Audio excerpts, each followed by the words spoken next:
আসসালামু আলাইকুম। আজকে আলোচনা করছি চতুর্থ শ্রেণীর প্রথম অধ্যায় এই বড় সংখ্যা ও স্থানীয় মান।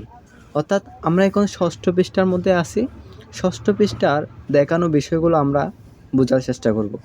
তাহলে এখানে প্রথমে উল্লেখ করেছেন এই 19, 7, 58, 49, 72 অর্থাৎ হিসাব করলে আমরা পাবো এখানে 1,95,84,972 জন শিক্ষার্থী 2013 সালে বাংলাদেশের প্রাথমিক বিদ্যালয়গুলোতে পড়েছে। তুমি সংখ্যাটি কীভাবে পড়বে, অর্থাৎ আমরা এই সংখ্যাটা কীভাবে পড়ব সেটা আমরা শিখব। এখানে বলেছে কি, অনেক শিক্ষার্থী, আমিও তাদের একজন।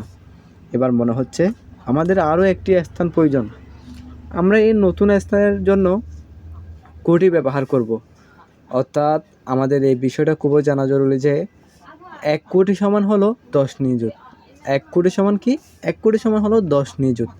এই 10 নিযুত হলো এখানে, এই 10 নিযুত সমান এখানে কত হবে, এই বিষয়টা এখানে তুলে ধরা হলো।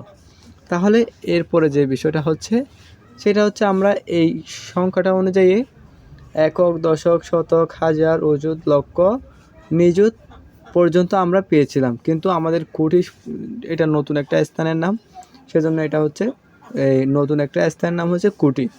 আমরা এখন এটাকে একক, এটাকে দশক, আর এটাকে শতক, এবং এই স্থানকে হাজার, এবং এটাকে অযুত, এটাকে লক্ষ, এটাকে নিযুত এবং কোটি হিসাব করে আমরা সংখ্যাগুলো আমরা হিসাব করতে পারবো বা পড়তে পারবো। তাহলে এখানে আমরা এখানে একটা সংখ্যা যেটা দেখতে পাচ্ছি সেটা হচ্ছে, আমরা এখন বলবো সংখ্যাটি পড়লে হচ্ছে 1,95,84,972।